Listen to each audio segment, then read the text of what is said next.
الحمد لله نحمده ونستعينه ونستغفره ونؤمن به ونتوكل عليه ونعوذ بالله من شرور أنفسنا ومن سيئات أعمالنا من يهده الله فلا مضل له ومن يضلل فلا هادي له وأشهد أن لا إله إلا الله وحده لا شريك له وأشهد أن سيدنا وسندنا ونبينا ومولانا محمدا عبده ورسوله صلى الله تعالى عليه وعلى آله وأصحابه وبارك وسلم تسليما كثيرا. أما بعد، حضرات علماء کرام، معزز حاضرین، السلام علیکم ورحمۃ اللہ تعالی وبرکاتہ۔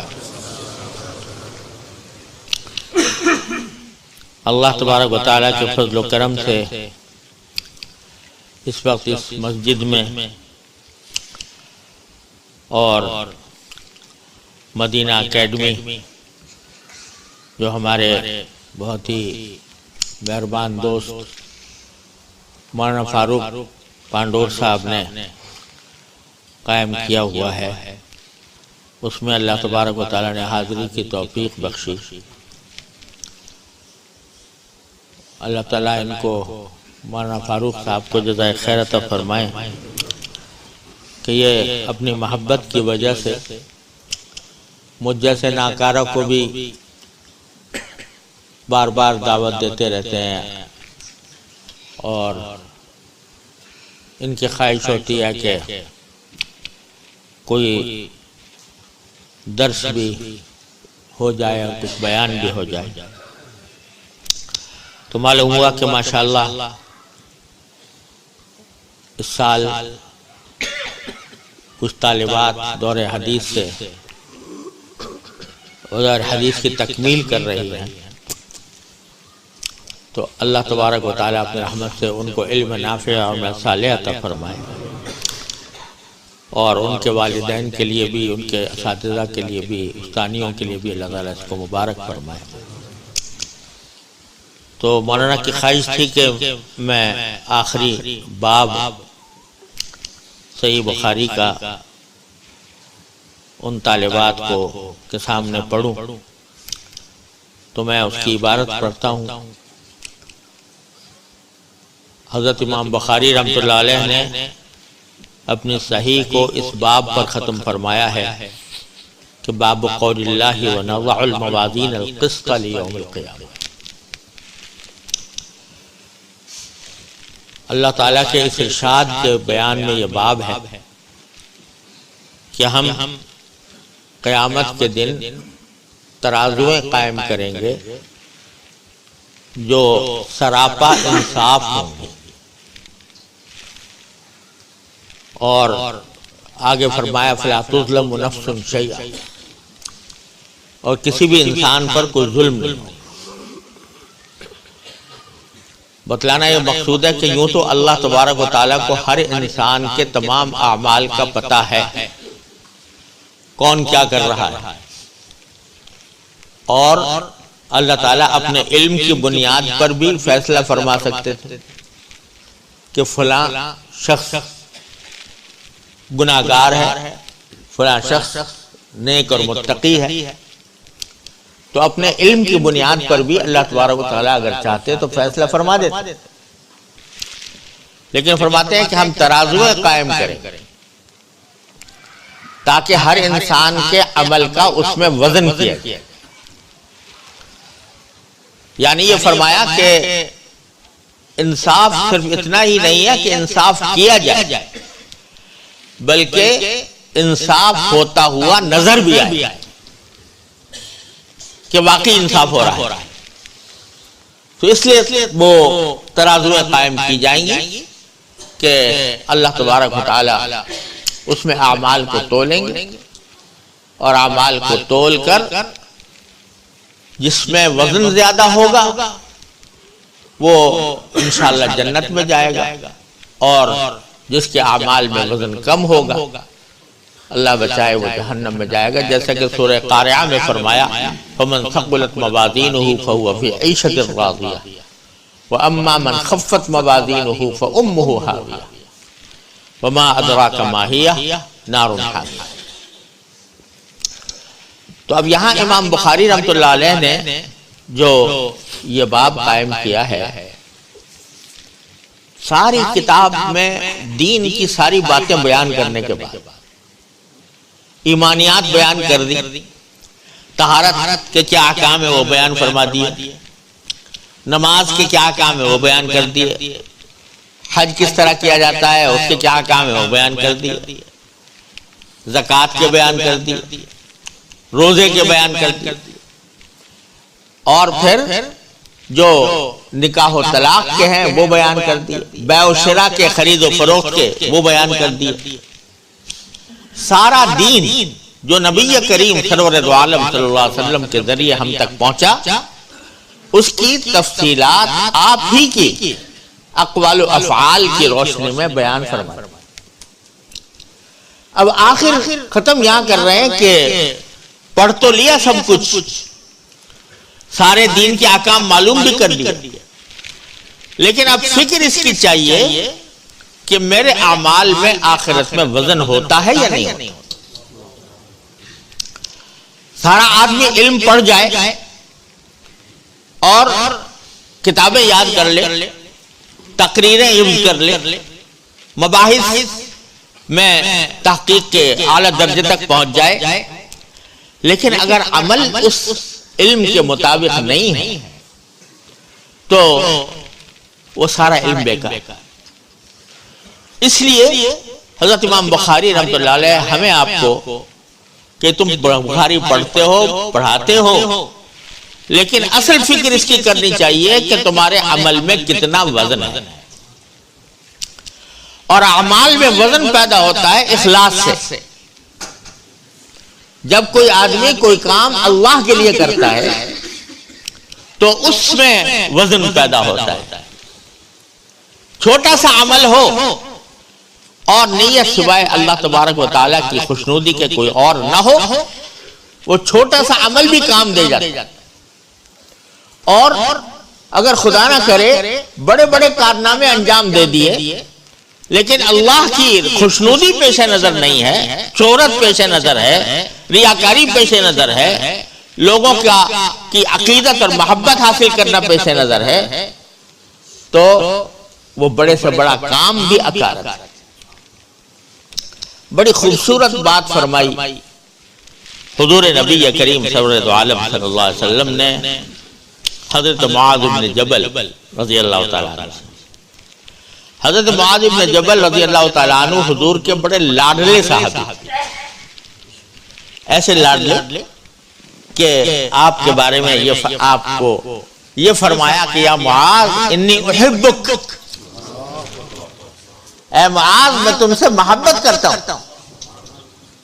یہ فضیلت کہ اس طرح صراحتاً نبی کریم صلی اللہ علیہ وسلم نے کسی کو یہ کہا ہو کہ میں تم سے محبت کرتا ہوں، یہ حضرت معاذ رضی اللہ عنہ کی یہ شان ہے کہ آپ نے ان سے اظہار محبت فرمایا، اور یہ فرمایا کہ میں تم سے محبت کرتا ہوں، لہذا تم یہ دعا مانگا کرو کہ اللہم اعنی علی ذکرک و شکرک و حسن عبادتک، کہ اللہ مجھے میری مدد فرمائیے اپنے ذکر کے بارے میں اور آپ کا شکر ادا کرنے کے لیے اور آپ کی عبادت اچھی طرح کرنے کے لیے۔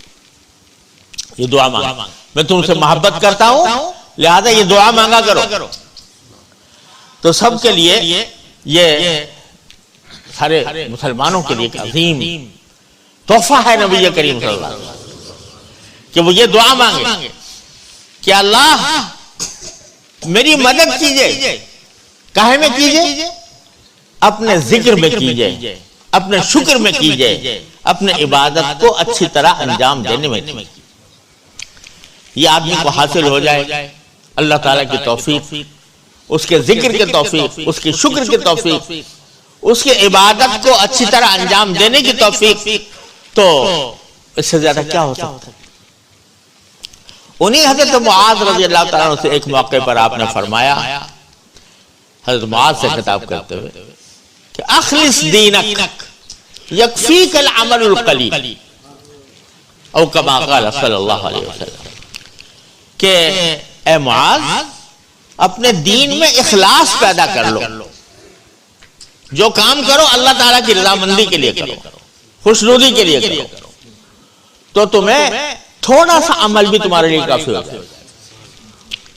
یعنی ایک شخص ہے، فرض کرو کہ کوئی شخص صرف فرائض اور واجبات پر اکتفا کرتا ہے، فرض پڑھتا ہے، واجبات ادا کرتا ہے، سنتیں پڑھ لیتا ہے، اور نفلیں کچھ نہیں پڑھتا، نہ تہجد، نہ اوابین، نہ اشراق، نہ چاشت، لیکن گناہوں سے بچتا ہے، گناہ سرزد نہیں ہوتا اس سے، تو اس کے بارے میں کوئی شک نہیں ہے کہ سیدھا انشاءاللہ جنت میں جائے۔ اور ایک آدمی نفلی عبادتیں بہت کرتا ہے، دن رات نفلی عبادتوں میں لگا رہتا ہے، لیکن یا تو اخلاص نہیں یا گناہوں سے حفاظت نہیں، تو ان دونوں صورتوں میں اس کے جنت میں جانے کی کوئی گارنٹی نہیں۔ تو اخلاص ایسی چیز ہے جو تھوڑے سے عمل کو بھی بہت بڑا بنا دیتا ہے، اس کے اندر وزن پیدا کر دیتا ہے۔ اور حدیث میں صحیح بخاری کے اندر حدیث آتی ہے کہ ایک شخص نے ایک مرتبہ راستے سے کانٹا ہٹا دیا تھا، تو آپ نے رسول کریم صلی اللہ علیہ وسلم فرماتے ہیں کہ فَشَكَرَ اللَّهُ لَهُ فَغَفَرَ لَهُ، اللہ نے اس کی قدردانی کی اور اس عمل کے اوپر مغفرت فرمائی۔ تو اس لیے سب سے جو اہم چیز ہے وہ اخلاص،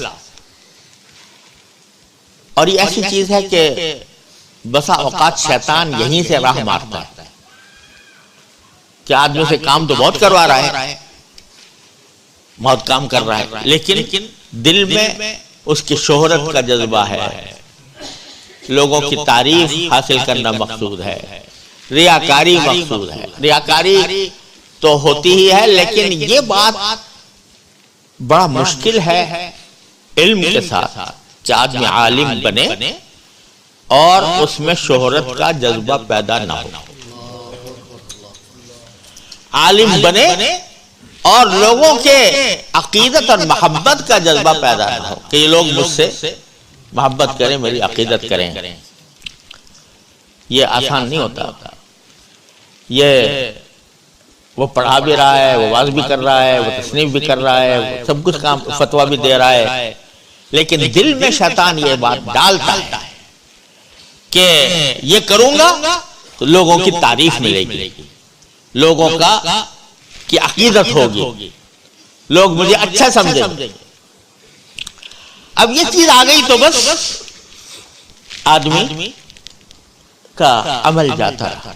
حدیث آپ نے پڑھی ہوگی کہ سب سے پہلے جس عالم کو اللہ بچائے جہنم جس سے دہکائی جائے، وہ کون سا عالم ہے کہ جو شہرت کی خاطر علم اس نے حاصل کیا اور شہرت ہی کی خاطر وہ لوگوں کو پڑھاتا رہا، واعظ کرتا رہا، تلقین کرتا رہا، لیکن مقصد کیا تھا؟ شہرت۔ تو اللہ تبارک و تعالیٰ فرمائیں گے کہ تم نے جو کچھ کام کیا تھا وہ اس لیے کیا تھا کہ تاکہ لوگ تمہاری تعظیم کریں، تکریم کریں، محبت کریں، عقیدت ظاہر کریں۔ فقد قیل، یہ کام دنیا میں ہو گیا، اب مجھ سے کیا لینے؟ تو اللہ بچائے اس سے۔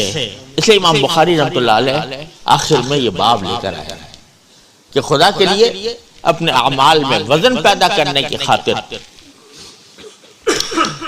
تم اپنے لیے اخلاص کو اپنا وظیفہ بناؤ، جو کام کرو اس کے اندر سوچو کہ اللہ کے لیے کرنا، اللہ تبارک و تعالیٰ کے لیے کرو۔ اگر اللہ تعالیٰ کے لیے کر رہے ہو تو کرو، اور اگر یہ نیت نہیں ہے تو نہ کرو۔ نفلی عمل، فرائض واجبات تو چھوڑ ہی نہیں سکتا آدمی، لیکن نفلی کام مت کرو اگر تمہارے دل میں خالصتاً اللہ کی رضامندی پیش نظر نہ. حضرت امام احمد بن حنبل رحمۃ اللہ علیہ وہ اتنے بڑے عالم، فقیہ، محدث، مجتہد، انہیں کے زمانے میں ایک بزرگ تھے غالباً حضرت بشر حافی رضی اللہ عنہ رحمۃ اللہ علیہ، بڑے بدرجے کے اولیاء اللہ میں سے تھے. ننگے پاؤں رہتے تھے اس لیے ان کو حافی کہتے ہیں. بہت بڑے اولیاء اللہ میں ان کا شمار. اور وہ خود حضرت امام احمد کے زمانے میں موجود تھے. ان کے اپنا مریدین بھی ہوتے تھے، ان کے پاس آتے تھے اور تربیت حاصل کیا کرتے تھے. تو کبھی کبھی وہ حضرت امام احمد بن حنبل رحمۃ اللہ علیہ کے درس میں آ جاتے. حضرت امام احمد بن حنبل رحمۃ اللہ علیہ درس دے رہے ہوتے تھے، بشر حافی آ گئے. حضرت امام احمد کی طلب دل میں عظمت تھی، ان کے علم کی، ان کے عمل کی، ان کے تقویٰ کی، تو وہاں آ جاتے تھے. لیکن جو طلبہ پڑھ رہے ہوتے تھے ان سے چلتے وقت جب بات ختم ہو جاتی تو طلبہ سے کہتے کہ اے میرے بھائیو، ادو زکات علمکم، اپنے علم کی زکات ادا کرو. کیا مطلب کہ کم از کم جتنا پڑھا ہے اس کے 2.5% پہ عمل کرو، 40% پر عمل کرو. کیا مطلب کہ جتنی نفلی عبادتیں پڑھی ہیں، فضائل پڑھے ہیں، فلاں عمل کی فضیلت، فلاں عمل کی فضیلت، تو کم از کم اس کا 2.5%، 40واں حصہ وہ کر لیا کرو. تو ان کا انتقال ہوا، اتنے بڑے ولی اللہ کا انتقال ہوا. خلقت ان کے جنازے میں جا رہی تھی تو حضرت امام احمد بن حنبل اپنے گھر میں بیٹھے رہ گئے، نہیں گئے. کسی نے کہا حضرت چلیے نماز جنازہ میں ان کی اتنے بڑے ولی اللہ ہیں، مگر نہیں گئے. تو بعد میں کسی نے پوچھا، یا اسی وقت پوچھا، مجھے یاد نہیں رہا، اسی وقت پوچھا کہ آپ کیوں نہیں جا رہے؟ کہا کہ نیت نہیں ہو رہی صحیح، نماز جنازہ پڑھنے میں نیت صحیح نہیں ہو رہی. یعنی نیت میں یہ آ رہا ہے کہ بھئی اتنے لوگ جا رہے ہیں، اگر میں نہیں جاؤں گا تو لوگ کیا سمجھیں گے؟ اگر میں اتنے بڑے ولی اللہ کے جنازے میں نہ گیا تو لوگ کیا سمجھیں گے؟ یہ طبیعت میں بار بار یہ داعیہ پیدا ہو رہا ہے کہ اس لیے جاؤ تاکہ لوگ یہ سمجھے کہ امام احمد بن حنبل جنازے میں آئے ہیں، اور اگر نہیں آئیں گے تو لوگ ملامت کریں گے، لوگ برا کہیں گے کہ اتنا بڑا امام اور اتنے بڑے ولی اللہ کے جنازے میں حاضر نہیں ہوئے. تو چونکہ نیت نہیں بنی اس واسطے میں نہیں جاتی.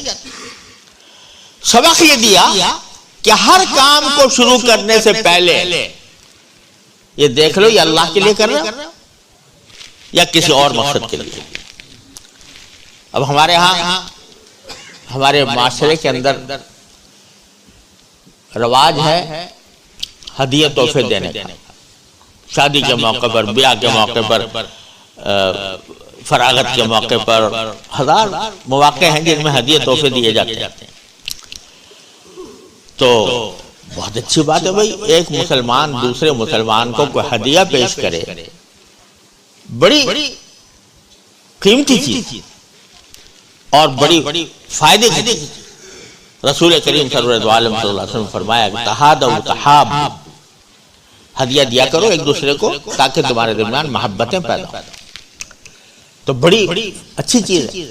بلکہ میں نے اپنے والد ماجد حضرت مولانا مفتی محمد شفیع صاحب رحمۃ اللہ علیہ سے سنا، آپ نے فرمایا کہ حضرت حاجی صاحب یعنی حضرت حاجی امداد اللہ صاحب مہاجر مکی رحمۃ اللہ علیہ یہ فرماتے تھے کہ انسان کو جتنی چیزیں حاصل ہوتی ہیں آمدنی کی، ان میں سب سے زیادہ بابرکت چیز جو ہے وہ کسی مسلمان کا وہ ہدیہ ہے جو محبت سے بھیجتے.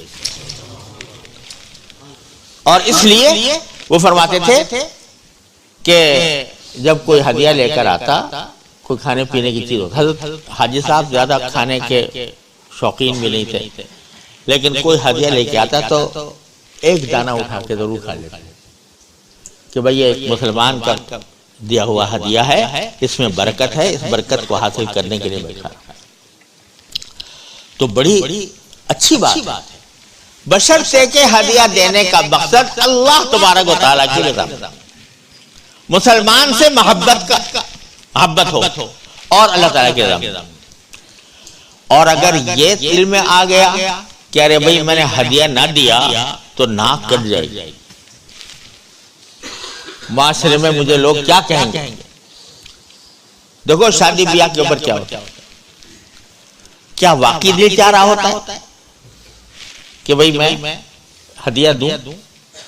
اگر واقعی دل چاہ رہا ہے اور یہ حدیث ذہن میں ہے کہ رسول کریم صلی اللہ علیہ وسلم نے ہدیہ دینے کی فضیلت بیان فرمائی تو سبحان اللہ، بہترین ہدیہ، بڑے ثواب کا کام۔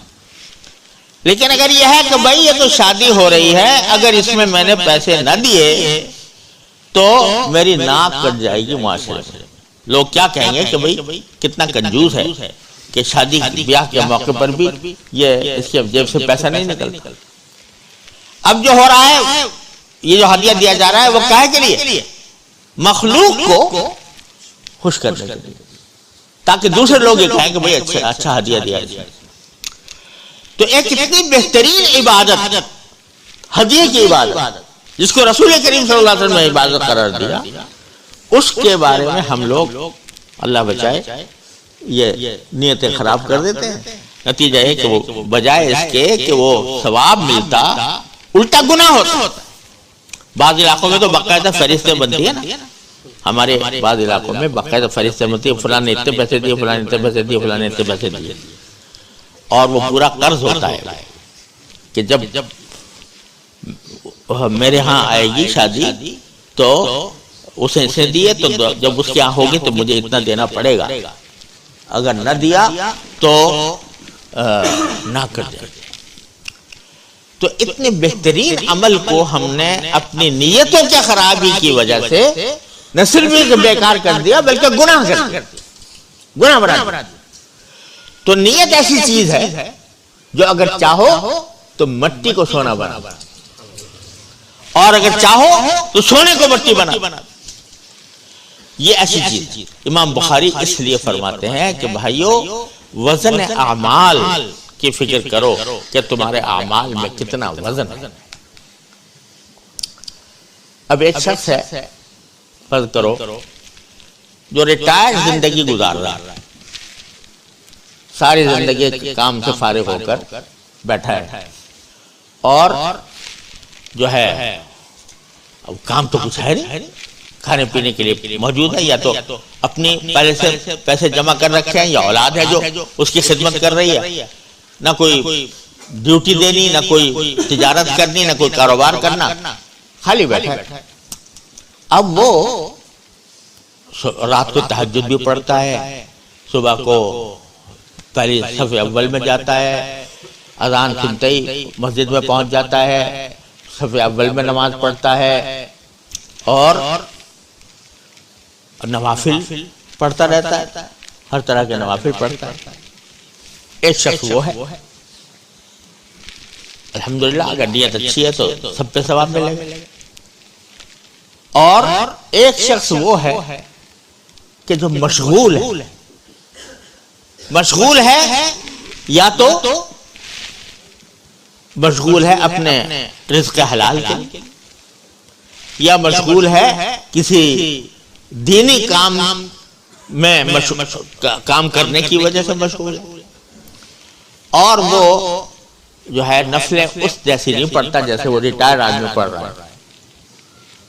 لیکن جب وقت آتا ہے، ایک ٹھیلے والا ہے، وہ ٹھیلے پر سامان بیچتا ہے، ہمارے ہاں ٹھیلے والے بہت ہوتے، تو وہ بیچ رہا ہے بیچارہ اپنا، لیکن اتنا کرتا ہے کہ جب جماعت کھڑی ہونے لگی تو جلدی سے اس نے ٹھیلا کہیں لگایا، اور لگا کر سیدھا جا کے نماز میں کھڑا ہو گیا۔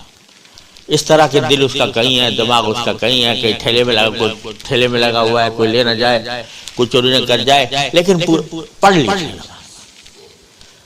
تو یہ جو پڑھی اس نے نماز، جس کے اندر شاید اس درجے کا خشوع بھی پیدا نہ ہوا ہو جیسا ریٹائرڈ آدمی کے دل میں خشوع پیدا ہوتا ہے، لیکن یہ صرف اللہ کے لیے کہ میرا ٹھیلا بھاڑ میں جائے لیکن میں اللہ تعالیٰ کے حضور حاضر ہو کر نماز پڑھ لوں. تو یہ نماز اللہ کے یہاں بڑی قبول ہے، بڑی پسند ہے، کیونکہ خالص اللہ کے لیے ہو رہا ہے، اس میں کسی اور کا تصور نہیں. اگر کوئی اور ہوتا تو وہ ٹھیلے والا بیچارہ اپنا سامان بیچتا رہتا، لیکن مسجد میں آ گیا، جلدی سے نماز پڑھی، بس فرائض پڑھی، سنت پڑھی، چلا گیا. یس تو ہم لوگ جن کو اللہ تبارک و تعالیٰ نے نعمتیں عطا فرمائی ہیں کہ ہم فارغ البال ہیں اور خوشحال ہیں، اللہ تبارک و تعالیٰ نے اپنے فضل و کرم سے ہمیں خوشحالی عطا فرمائی. کوئی ہمارے سر پر تلوار لے کر نہیں کھڑا ہوا یا بندوق لے کر کھڑا نہیں ہوا کہ تو نماز کیوں پڑھ رہے. لیکن جو اللہ کے بندے ظلم و ستم کی حالت، اجتہاد کی حالت، ان کے سروں پر تلوار لٹک رہی ہے اور ان کے سامنے قید خانے کی تصویریں سامنے آ رہی ہیں کہ اگر ہم نماز پڑھیں گے تو ہمیں یہ اذیتیں دی جائیں گی، اور پھر بھی وہ چھپ چھپ کر لوگوں سے چھپ چھپ کر نماز پڑھتا ہے. تو وہ نماز چاہے اس میں وہ جلدی جلدی پڑھی ہو، صرف فرائض و واجبات پر اکتفا کر کے پڑھی ہو وہ نماز، لیکن اللہ تبارک و تعالیٰ کے ہاں اس نماز کا وزن اتنا زیادہ ہے کہ اس ریٹائرڈ لائف کی نماز شاید اس کے آگے کوئی حقیقت نہ رکھتی. یا ہم ابھی آج اتفاق سے انہوں نے موضوع یہ بھی رکھا ہوا تھا کہ ہم لوگ بلقان گئے تھے. بلقان کیا، میں ان علاقوں میں بار بار جانے کا اتفاق ہوا جہاں پر لوگوں کی زندگی دین کی وجہ سے اجیرن بنا دی.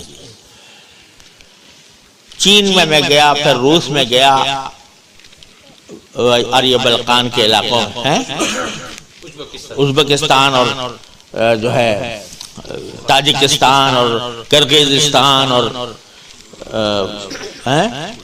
کرد، سب جگہ اللہ تعالیٰ نے جا کے دکھایا.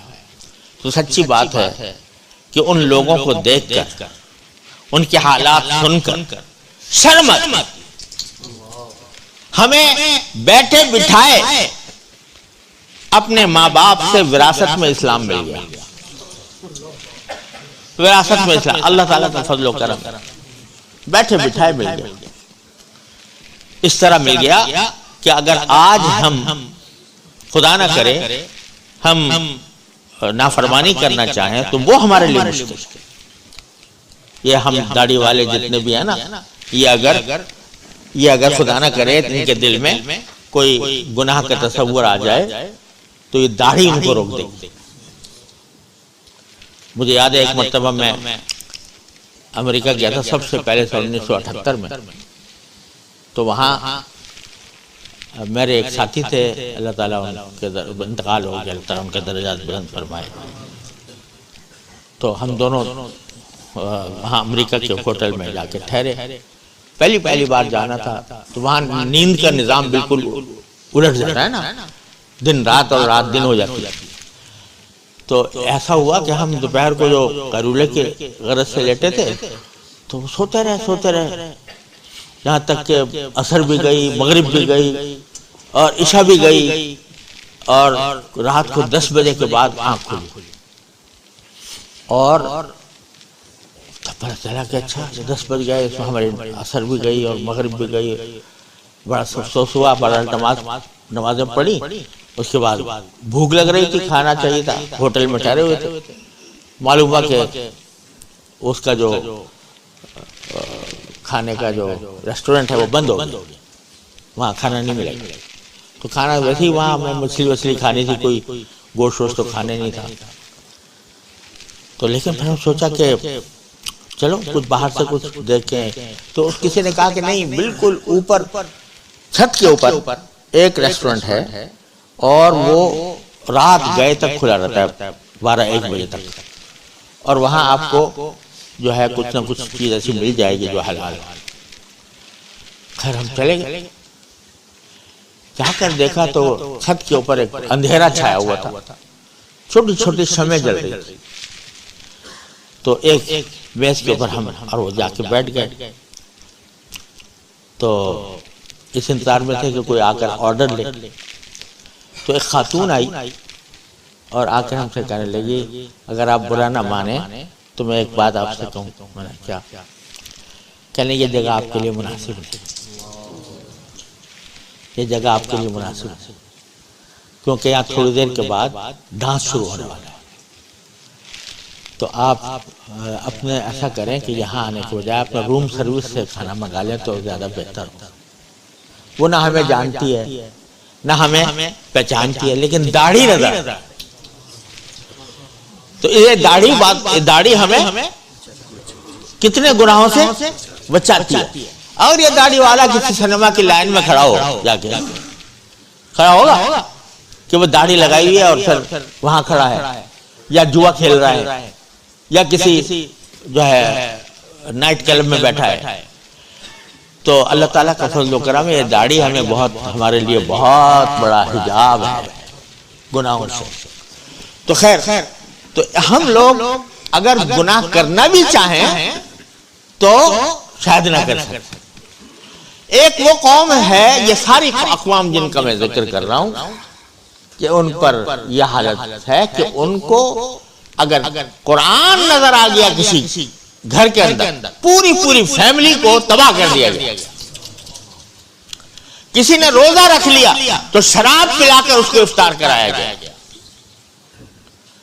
اور اگر نماز پڑھتا پایا گیا تو اس کو گرفتار کر لیا جاتا۔ مجھ سے خود ایک امام صاحب تھے سمرقند میں، انہوں نے بتایا کہ جب ہم اس زمانے کے اندر جب روس کا تسلط تھا تو چونکہ نماز پڑھنا منع تھا، اس واسطے ہم کیا کرتے تھے کہ میں اپنے بیٹے کو ایک میز کے اوپر چائے کی کیتلی رکھ کر بٹھا دیتا تھا، اور یہ کہتا تھا کہ ایک بیٹے کو وہاں بٹھا دیا اور ایک کو دروازے کے اوپر کھڑا کر دیا، کیونکہ پولیس اندر گھر میں آ کر چیک کرتی تھی نماز کو نہیں پڑھ رہے، تو ان کو وہاں کھڑا کر دیا اور اسے کہہ دیا کہ اگر پولیس آئے تو بتا دینا کہ وہ چائے ان کے لیے تیار ہے، تو وہ ذرا کہیں گئے ہیں اور آ کر وہ چائے پیئیں گے۔ اتنے میں اندر کوٹری میں جا کر میں نماز پڑھ لیتا تھا۔ تو وہ نماز آپ سوچئے جو سنگینوں کے سائے میں ادا کی جائے، جو ظلم و ستم کی چکی میں پیسنے کے بعد ادا کی جائے، اس نماز کا مقابلہ اپنی خشوع و خضوع والی نماز سے کرنے کا۔ اس کا وزن کتنا اور ہماری نماز کا وزن کتنا۔ جنوبی افریقہ جب ہم گئے تو وہاں لوگوں نے بتایا کہ جو سب سے پہلے یہاں مسلمان آئے تھے وہ کیپ ٹاؤن میں ملیشیا کے مسلمان، ملایا کہا جاتا تھا، ان کو غلام بنا کر لائے انگریز، اور ان کو سارے دن ظلم کی چکی میں پیسا جاتا تھا، بڑی بڑی مشقتیں لی جاتی تھی، اور ان کو نماز پڑھنے کی چھٹی نہیں ملتی۔ سارے دن مشقت کرنے کے بعد، اپنے انگریز آقاؤں کی خدمت کرنے کے بعد، اور رات کو جب 10 بجے ان کو چھٹی ملتی تھی تو اپنے گھروں میں جانے کے بجائے وہ ایک سامنے ٹیلا تھا، وہ ہم نے دیکھا، اس ٹیلے کے اوپر رات کو 10 بجے کے بعد جا کر سارے دن کی نمازیں پڑھا کرتے، سارے دن کی نمازیں پڑھا کرتے۔ کسی مخالف قوم نے حملہ کر دیا تو چونکہ بہادر لوگ تھے تو ان کو کہا کہ تم آگے جا کر لڑو۔ اس وقت انہوں نے کہا کہ ہم ٹھیک ہے، لڑ لیں گے، ورنہ ہم وہ آئے گا تو وہ بھی ہمیں غلام بنائے گا، تم نے تو غلام بنایا وہی ہے. لیکن اگر آپ ہمیں کہتے ہو تو ہم لڑیں گے، لیکن بس ایک شرط ہے کہ ہمیں ایک مسجد بنانے کی اجازت دے دو، ایک مسجد بنانے کی اجازت دے دو. تو اگر یہ شرط ہماری قبول ہے تو ہم اپنی جان دینے کو تیار ہیں. اس پر ان کو اجازت ملی پہلی بار، ورنہ جا کے وہ ٹیلے پر رات کو 10-11 بجے جا کر سارے پانچوں نمازیں اکٹھی پڑھا کرتے تھے. آپ ذرا تصور کیجئے کہ اس نماز کا کیا عالم ہو، اللہ تعالیٰ کیا اس کا کیا وزن ہو، اللہ تبارک و تعالیٰ نے ان کو کیا مقام عطا فرمایا ہو اس نماز کی. بعد میں مسجد بنی تو آج بھی موجود ہے وہ کیپ ٹاؤن کے اندر. اور چونکہ بیچاروں نے بے چارگی، بے سر و سرمایہ، بے وسیلہ ہو کر مسجد بنائی تھی، تو اس کا رخ بھی صحیح قبلے کی طرف نہیں، تھوڑا سا ہٹا ہوا. تو اب بھی وہاں نمازیں ٹیڑھی فلسفے بنا کر پڑھی جاتی. تو اب آپ اندازہ کریں کہ جن لوگوں کے اوپر ظلم و ستم کے یہ پہاڑ توڑے گئے اور اس حالت میں انہوں نے نمازیں ادا کی، صحابہ کرام کی یادیں تازہ کی، مکی زندگی کی یادیں تازہ کی، تو ان کی نمازوں میں کیا وزن ہوگا. اور اس کے بعد ہم اپنے حالت دیکھیں، کوئی کانٹا ہمارے پاؤں میں نہیں چبھا، کوئی تکلیف ہم نے نہیں جھیلی، کوئی پریشانی ہم نے نہیں اٹھائی. نماز پڑھنے کے لیے، اللہ کی عبادت کرنے کے لیے، اللہ کا نام لینے کے لیے، اللہ کا علم حاصل کرنے کے لیے کوئی تکلیف ہم نے نہیں اٹھائی. لیکن اللہ تعالیٰ نے ہمیں دے دیا، چھپر پھاڑ کے دے دیا. تو اس کا وزن دیکھیے آپ کیا ہوگا. وہاں اس پورے علاقے کے اندر ہمارے جانے کا اتفاق ہوا. میں مرض کیا تھا کہ میں ایک مرتبہ روس کا جو ایک ریاست ہے داغستان کہلاتی ہے، اور وہ داغستان کی ریاست میں مسلمانوں کی اکثریت ہے، بلکہ تقریباً کہا جائے تو سارے ہی مسلمان، اور یہ سب روس کی چکی میں پس رہے تھے ایک عرصے دراز کا. تو ایک مرتبہ مجھے وہاں داغستان میں جو مشہور ہے نا کوہ قاف جس کی بہت داستانیں ہمارے ہم بچوں میں پریوں کی اور جنات کی اور مشہور ہے. تو وہ تو خیر داستانیں ہیں، لیکن وہ قاف موجود ہے پہاڑ، اس کے اوپر ایک بستی تھی. وہاں پر میرے جانے کا اتفاق ہوا، اور وہاں پر بہت سے علماء بھی جمع تھے. علماء اس دور کے جب روس کا کمیونزم کا غلبہ تھا، تو انہوں نے مجھے دکھایا، پرانی کتابیں لے کر آئے، کہا کہ ہمارے پاس اگر قرآن کا ایک نسخہ بھی مل جاتا تھا تو ہمارے پورے خاندان کو تباہ کر دیا جاتا. لیکن اس حالت میں ہم نے زمین میں دبا کر یہ کتابیں محفوظ کی. وہ تفسیر جلالین تھی، وہ شرح وقایہ تھی، وہ حدیث کی کتابیں تھی، فقہ کی کتابیں تھی. میں نے کیسے آپ نے، اور پھر آپ اسی زمانے میں عالم بنے، اسی زمانے میں آپ نے علم حاصل کیا، کیسے کیا؟ تو کہا کہ اس طرح کیا کہ جب رات کو 12-1 بج جاتے تھے، 12-1 بج جاتا تھا، 2 بج جاتے تھے، دن بھر تو ہم سے محنت لی جاتی، اور رات کو جب ہم آتے تھے تو ہمارے اندر ہر گھر میں کسی گھر میں تہخانہ ہوتا. تہخانہ جانتے ہیں نا، یعنی بیسمنٹ. وہاں ہمارا مدرسہ کھلتا تھا. جب سارا عالم سو رہا ہوتا تھا اس وقت ہمارا مدرسہ کھلتا تھا، اور ہم اس وقت میں یہ کتابیں ہمیں پڑھایا کرتے تھے. ہمارے کرغزستان میں ایک مجھے پرانے عالم ملے، تو میں نے ان سے پوچھا کہ بھئی آپ نے کیسے علم حاصل کیا؟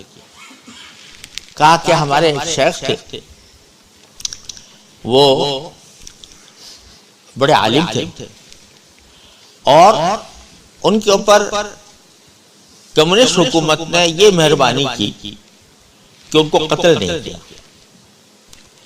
تو لیکن یہ کہا تھا کہ خبردار یہ تم جو پڑھتے پڑھاتے ہو اس کا نام بھی نہ لینا، اور ان کو کھیت کی کٹائی کے لیے ایک دراتی دے کر وہ دے دیا کہ سارا دن یہ کام کیا کرو کھیت کے، تو بیچارے کھیت میں کام کرتے تھے۔ تو میں نے ان سے کسی وقت کہا کہ حضرت میں پڑھنا چاہتا ہوں آپ سے،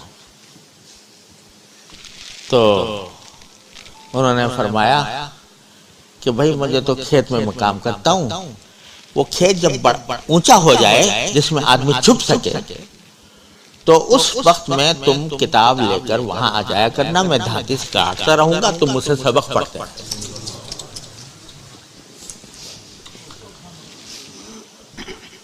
اب ایک چھوٹے سے پرانے گھر کے اندر مقیم تھے، بڑی عمر کے، کہہ رہے اس طرح ہم نے علم حاصل کیا۔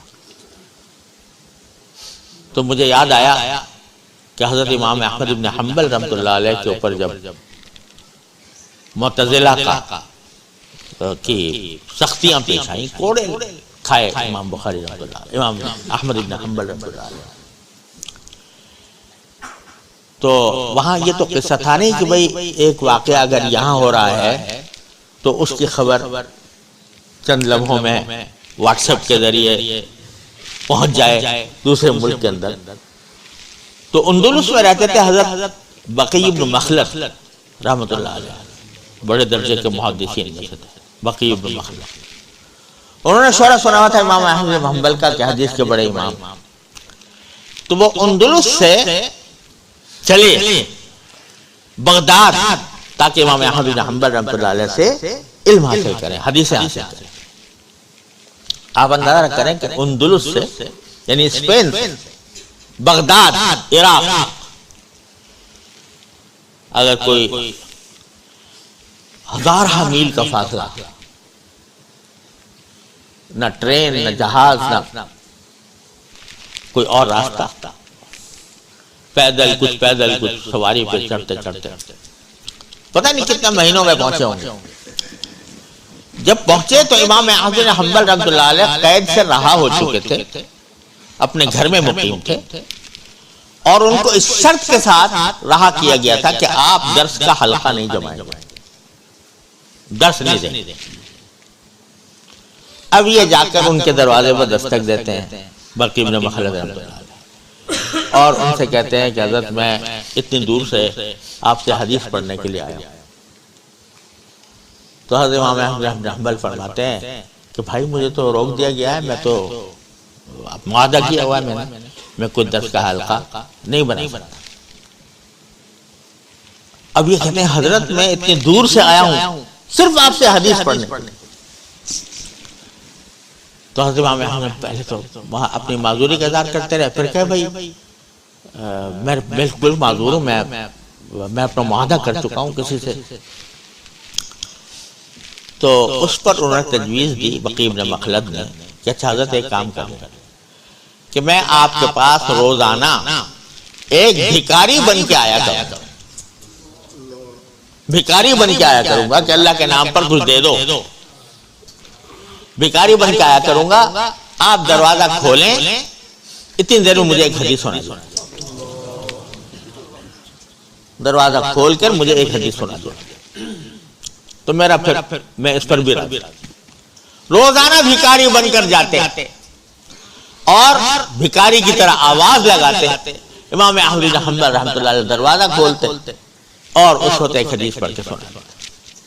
اس طرح ان حضرات نے علم حاصل کیا۔ تو مجھے ان کے وہاں کے علماء کرام جن سے میری ملاقات ہوئی ان روس کے مقبوضہ علاقوں میں اور چین کے مقبوضہ علاقوں میں، تو ان کو دیکھ کر مجھے یاد آیا کہ انہوں نے در حقیقت دین کی حلاوت ان کو اللہ تعالیٰ نے عطا فرمائی، ایمان کی حلاوت عطا فرمائی، ایمان کی قدر و قیمت عطا فرمائی۔ 70 سال چکی میں پسنے کے بعد اور ان کے دل سے ایمان کو کھرسنے کی ہر کوشش کے بعد 70 کے سال کے بعد نکلے تو لا الہ الا اللہ محمد رسول اللہ کہتے ہوئے نکلے. پتہ نہیں اس زمانے کے اندر انہوں نے جو مصیبتیں جھیلی اور جس طرح ان کو علم دین سے دور کیا گیا تو اس کا تو تقاضا یہ تھا بظاہر کہ یہ سب مرتد ہو گئے ہوتے العیاذ باللہ. لیکن انہوں نے مصیبتیں جھیل کر انہوں نے اپنے دین کی حفاظت کی. اب بے شک ایسا ہے کہ بہت سے وہ 70 سال گزرنے کے بعد ان کو دین عام آدمی کو دین کی بنیادی معلومات بھی حاصل نہیں ہے. لیکن جس کو جتنا حاصل ہے اور جتنا اس نے اپنے ایمان کی حفاظت کی ہے اس جبر اور تشدد کے ماحول کے اندر اس کی وہ حفاظت کا وزن اللہ تبارک و تعالیٰ کے ہاں انشاءاللہ تعالی وہاں وہ دیکھیں گے. تو میرے بھائی اور عزیزوں، سب سے پہلے تو بات یہ کہ ہمیں اسے سبق لینا چاہیے. وہ حضرات اب بھی ان کے ہاں ہم نے وہاں دیکھا ازبکستان اس میں البانیا اور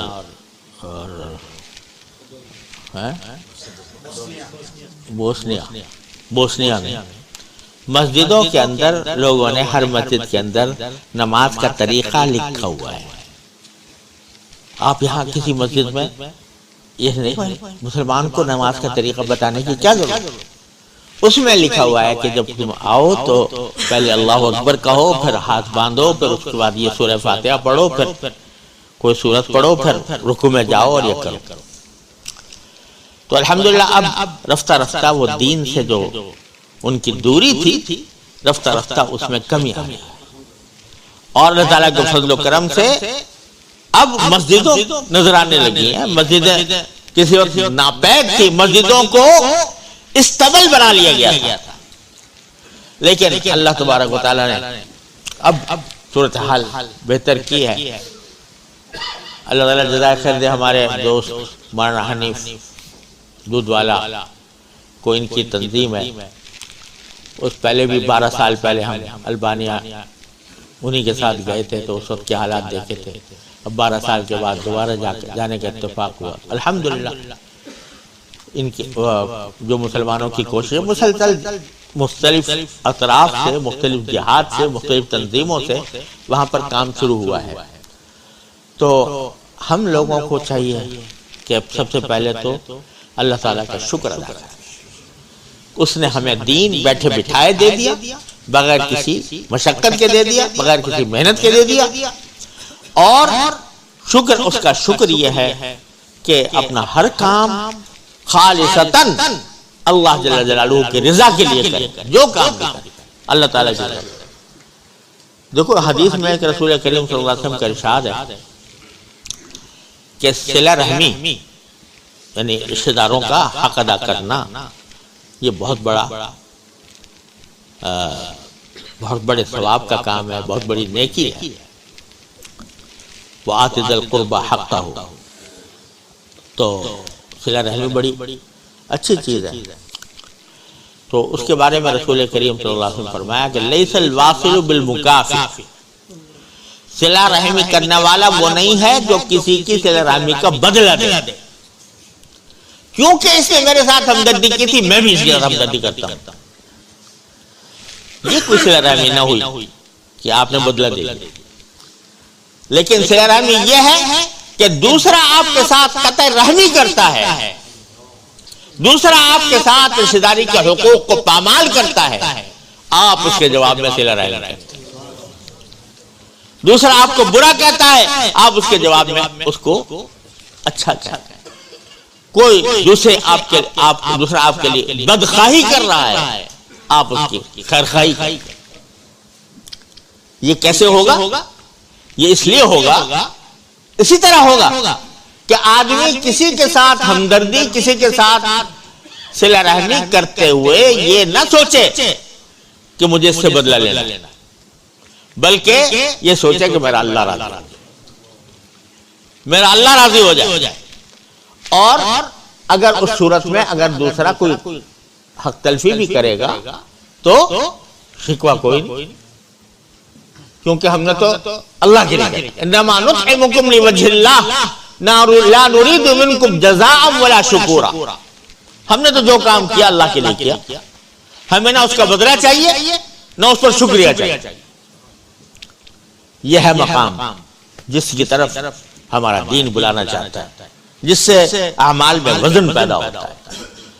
تو اللہ کے لیے ہو، جو کام ہو اللہ کے لیے ہو تو پھر اس میں وزن پیدا ہو. کوئی کسی کو آپ راستہ بتا رہے ہو وہ بھی اللہ کے لیے، آپ کسی کو کوئی اس کی مدد کر رہے ہو وہ بھی اللہ کے لیے، سفارش کر رہے ہو وہ بھی اللہ کے لیے، کہ اللہ تعالیٰ اس شخص کی مدد میں لگا رہتا ہے. ان اللہ فی عون العبد ما کان العبد فی عون اخیہ. جب تک بندہ کسی کی مدد میں لگتا ہے تو اللہ تعالیٰ اس کی مدد کرتا ہے. تو جو کام ہو اللہ کے لیے اس سے وزن پیدا ہو، چاہے چھوٹا کام ہو لیکن اللہ کے لیے. مجھے کوئی بدلہ نہیں چاہیے، مجھے کوئی شکریہ نہیں چاہیے. یہ کام، یہ بات ہمارے اندر پیدا ہو جائے. آپ ذرا تصور کرو، ہم سب میں یہ بات اللہ تعالیٰ پیدا فرما دیتے ہیں. اگر یہ پیدا ہو جائے جھگڑے باقی رہیں گے. یہ جو گھر گھر جھگڑے ہیں، دیکھو میں نے تو اس کو شادی پہ یہ کیا تھا، اس نے میرے ساتھ کچھ بھی نہیں کیا. میں نے تو اس کو فلاں وقت میں نے اس کو نوکری دلائی تھی اور اس کو وہ اب میرے ساتھ مجھے سلام کرنے کو بھی تیار نہیں. تو یہ شکایتیں کیوں پیدا ہو رہی ہیں؟ اس لیے پیدا ہو رہی ہیں کہ کرتے وقت اللہ کی رضا پیش نظر نہیں تھی، بندے کا جواب پیش نظر تھا، اس کا شکریہ پیش نظر تھا. اگر ہم اس سے آزاد ہو جائیں تو پھر دیکھو جھگڑے کہاں جاتے ہیں. حضرت امام حنیفہ رحمۃ اللہ علیہ کے بارے میں منقول ہے کہ جب حضرت کو اطلاع ملتی تھی کہ کسی نے میری غیبت کی ہے، برائی کی ہے، تو اس کے پاس ایک تحفہ بھیج دیا کرتے تھے. لوگوں نے کہا حضرت وہ تو آپ کے ساتھ یہ کرتا ہے. آپ کہا کہ بھئی وہ تو میرے اجر میں اضافہ کر رہا ہے، میرا محسن ہے. کیونکہ جب کسی بندے کی غیبت کی جاتی ہے تو اس کا اللہ تعالیٰ اجر دیتے ہیں، اس کا ثواب دیتے ہیں. تو اس لیے میرا تو محسن ہے وہ، اس لیے میں ہدیت بھیجتا ہوں اس کے پاس. تو اللہ تبارک و تعالیٰ یہ جذبہ ہمارے دلوں میں پیدا کرتا اپنے رحمت سے کہ جو کام کریں اللہ کے لیے. اور بھائی ساتھ میں یہ کہ جہاں جہاں مسلمان یا تو پریشان ہیں خود یا دین سے دور جا چکے ہیں، ان کو اپنے دین میں لانے کی ہمارے دل میں ایک تڑپ ہونی چاہیے کہ اللہ تعالیٰ وہ تڑپ بھی ہمیں عطا فرمائے تاکہ ہم ان کی کچھ مدد کر سکیں. ہم ان کو ہمارے بھائی ہیں اور بڑے جلیل القدر بھائی ہیں. میں تو ان کو بہت جلیل القدر سمجھتا ہوں کہ جنہوں نے اتنی سختیوں کے باوجود اپنے آپ کو مسلمان رکھا. تو ان کی جتنی ہم سے خدمت ہو سکے، ان کی جتنی ہم سے معاونت ہو سکے، اس کو اپنے لیے ایک بہت بڑا اجر کا سبب سمجھیں اور اس کے اندر جہاں موقع ملے حصہ بھی لینے کی کوشش کریں. اللہ تبارک و تعالیٰ اپنے فضل و کرم سے اپنے رحمت سے ہمارے دلوں میں اخلاص پیدا فرمائے. اللہم صلی علی سیدنا محمد وعلی آل سیدنا محمد. ہاں حدیث رہ گئی. اچھا بھائی، بسم اللہ الرحمن الرحیم. باب قول اللہ تعالی ونضع الموازین القسط لیوم القیامہ وان اعمال بنی آدم وقولهم یوزن. وقال مجاہد رحمہ اللہ القسطاس العدل بالرومیہ ويقال القسط مصدر المقسط وهو العادل واما القاسط فهو الجائر. وبالسند المتصل منا الى الامام الهمام ابي البخاري رحمه الله تعالى قال حدثنا احمد بن اشكاب قال حدثنا محمد بن فضيل عن عمارة بن القعقاع عن ابي زرعة عن ابي هريرة رضي الله تعالى عنه قال قال النبي صلى الله عليه وسلم كلمتان حبيبتان الى الرحمن خفيفتان على اللسان ثقيلتان في الميزان سبحان الله وبحمده سبحان الله العظيم۔ حضرت ابو ہریرہ رضی اللہ تعالیٰ عنہ فرماتے ہیں کہ نبی کریم صلی اللہ علیہ وسلم نے ارشاد فرمایا کہ دو کلمے ایسے ہیں جو رحمان کو محبوب ہیں، رحمان کو محبوب ہے، یعنی جب رحمان کو محبوب ہوں گے تو وہ اپنے رحمت کا مظاہرہ اس شخص کے اوپر کریں۔ خفیفتان علی اللسان، اور زبان کے اوپر پڑھنے میں بہت ہلکے ہیں، اور ثقیلتان فی المیزان، لیکن میزان عمل میں ان کا وزن بہت ہے، اور وہ کلمہ ہے سبحان اللہ وبحمدہ سبحان اللہ العظیم۔ اور ایک دوسری روایت میں بخاری کے اندر آیا ہے کہ جو شخص سبحان اللہ وبحمدہ 100 مرتبہ پڑھے دن بھر میں، تو اللہ تبارک و تعالیٰ اس کے اتنے گناہ معاف فرما دیتے ہیں جیسے کہ فلاں پہاڑ کے ریت کے ذرے اس کے برابر گناہ کی معافی ہوتی ہے۔ اللہ تعالیٰ ہمیں اس کی توفیق دے کہ یہ کلمات ہم اپنا حرز جان بنائیں، اور کم از کم روزانہ کم سے کم 100 مرتبہ یہ کلمے پڑھ لیا کریں، سبحان اللہ وبحمدہ سبحان اللہ العظیم۔ وہ سب دعا کر لیجئے۔ اللہم صلی علی محمد کما صلیت علی ابراہیم وعلی آل ابراہیم انک حمید مجید۔ ربنا ظلمنا انفسنا وان لم تغفر لنا وترحمنا لنكن من الخاسرین۔ ربنا ظلمنا انفسنا وان لم تغفر لنا وترحمنا لنكن من الخاسرین۔ ربنا آتنا في الدنيا حسنة وفي الآخرة حسنة وقنا عذاب النار۔ اللهم اهدنا وسددنا وقنا شرور أنفسنا۔ اللهم إنا نسألك علما نافعا وعملا صالحا متقبلا وقلبا خاشعا۔ اللهم إنا نعوذ بك من علم لا ينفع ومن قلب لا يخشع ومن دعوة لا يستجاب لها۔ اللهم انفعنا بما علمتنا وعلمنا ما ينفعنا۔ یا اللہ یا رحمان یا رحیم یا کریم، اپنے فضل و کرم کی رحمت سے ہمارے گناہوں کو معاف فرما دے۔ یا اللہ ہماری شامت اعمال کو دور فرما دے۔ اے اللہ ہمیں اپنے فضل و کرم سے دین و دنیا کی صلاح و فلاح عطا فرما۔ یا اللہ یا رحمان یا رحیم، تمام حاضرین و حاضرات کو ان کے تمام جائز مقاصد میں کامیابی عطا فرما۔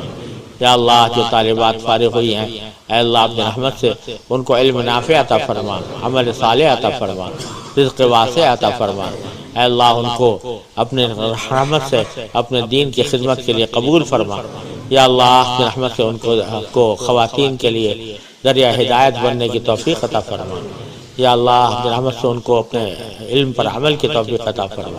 یا اللہ ہم بھی طالب علم ہیں، اے اللہ اپنے رحمت سے ہمیں بھی علم نافع عطا فرما، عمل صالح عطا فرما۔ اے اللہ اس علم کے اندر برکت عطا فرما، علم میں نور عطا فرما۔ یا اللہ اپنے طرف ہمارے قلوب کو اپنی طرف متوجہ فرما۔ یا اللہ اپنے ساتھ تعلق مضبوط عطا فرما۔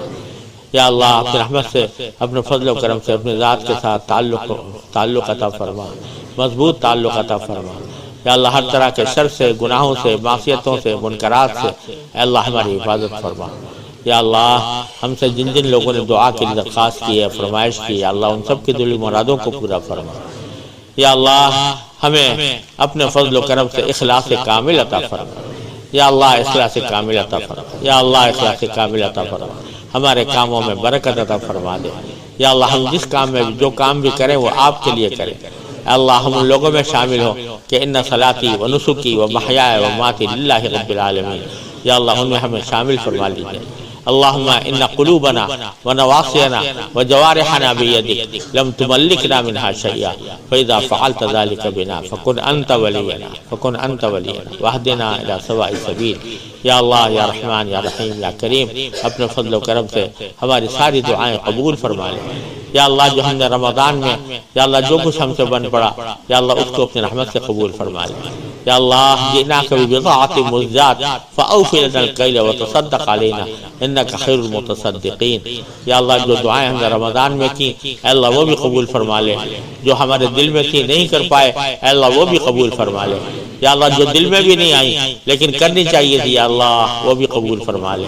یا اللہ اپنے رحمت سے ہمیں تمام انوار و برکات رمضان کے عطا فرما، یا اللہ کسی سے ہمیں محروم نہ فرما، یا اللہ یا رحمان یا رحیم یا کریم اپنے فضل و کرم سے ہمارے گھر والوں و اعزاء احباب یا اللہ سب کی حفاظت فرما، سب کو اپنے دین کا سچا پیرو بنا دیجئے، یا اللہ اپنا مطیع اور فرما بردار بنا دیجئے۔ اے اللہ ہماری ساری حاجتیں دین و دنیا کی حاجتیں اپنے فضل و کرم سے پوری فرما، ہمارے ظاہری اور باطنی امراض کو دور فرما دے، یا اللہ ہمارے ظاہری اور باطنی امراض کو دور فرما دے۔ وصلی اللہ تعالی علی خیر خلقہ سیدنا مولانا محمد وعلی آلہ واصحابہ اجمعین، آمین برحمتک یا